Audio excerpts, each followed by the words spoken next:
இன்னைக்கு நாட்டில் தங்கத்தோட விலை என்னன்னு உங்களுக்கே தெரியும். ராக்கெட் வேகத்தில் ஒரு நாளைக்கு 2 முறை விலை ஏறிட்டு இருக்கு. இந்த விருது அறிவிச்ச அன்றைக்கு இருந்த தங்கத்தோட விலையும் இன்னைக்கு இருக்கக்கூடிய விலையும் ஒப்பிட்டு பார்த்தாலே புரியும். ஆனா அவ்வளவு மதிப்புக்குரிய வகையில் அமைந்திருக்கிறது.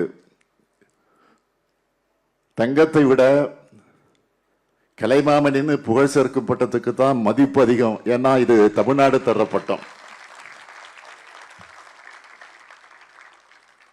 தொன்மையான கலைகளை வளர்த்தல், அந்த கலைஞர்களை ஊக்குவித்தல், அழிந்து வரும் கலை வடிவங்களை ஆவணமாக்குதல்,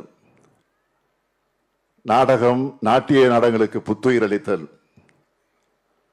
நம்முடைய பாரம்பரிய கலைகளை வெளி மாநிலங்களுக்கும் உலக அளவிலும் எடுத்துச் செல்லுதல், தமிழ் கலைகளோட வளர்ச்சிக்கு அளப்பரிய பங்களிப்பு செய்யும் கலைஞர்களுக்கு விருதுகள் வழங்குதல், நலிந்த நிலையில் உள்ள கலைஞர்களுக்கு மாதாந்திர நிதியுதவி வழங்குதல் ஆகிய பணிகளை தமிழ்நாடு இயலிசை நாடகமன்றம் மிக சிறப்பாக செய்து வர்றதோட அடையாளம்தான் இந்த விழா.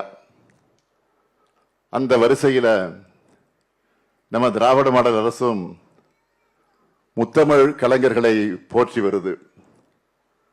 அதுக்கு சில எடுத்துக்காட்டுகளை சொல்லணும்னா, நலிந்த நிலையில வாழும் கலைஞர்களுக்கு மாதந்தோறும் 3000 நிதி உதவியை உயர்த்தி வழங்கியிருக்கிறோம்.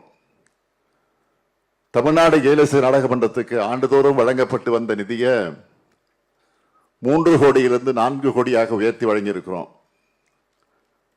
நாட்டுப்புற கலைஞர்களுக்கு இசைக்கருவிகள், ஆடை அலைகள் மற்றும் கலைப்பொருட்களை வாங்க ஆண்டுதோறும் 500 கலைஞர்களுக்கு தலா 10,000 ரூபாய் வீதம் நிதி உதவி வழங்கப்பட்டு வருது. நலிந்த நிலையில வாழக்கூடிய கலைமாமணி விருது பெற்ற கலைஞர்களுக்கு 50,000 ரூபாயில இருந்து உயர்த்தி இப்பொழுது 1 லட்சம் ரூபாயாக நிதி உதவி வழங்கப்பட்டு வருது. பொங்கல் கலை விழாவை அடிப்படையாக வச்சு இசை சங்கமம் மற்றும் கலை சங்கமம் கலை நிகழ்ச்சிகள் 38 மாவட்டங்களையும் நடத்துவதற்கு 2 கோடி ரூபாய் நிதி ஒதுக்கீடு வழங்கப்பட்டு வருது. இதன் வாயிலாக 10,000க்கும் மேற்பட்ட கலைஞர்கள் பங்கேற்று பயன்பெற்று இருக்காங்க. கலைமாமணி விருது பெற்ற கலைஞர்கள் அரசு பேருந்துகளில் கட்டணம் இல்லாமல் பயணம் செய்யலாம்னு அறிவிச்சிருக்கிறோம்.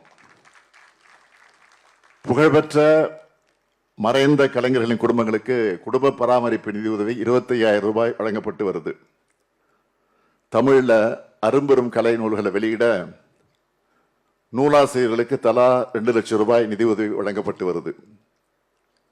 வெளிநாடுகளில் தமிழ் கலைகளை கொண்டு செல்லக்கூடிய மகத்தான முன்னெடுப்பையும் செய்து கொண்டிருக்கிறோம்.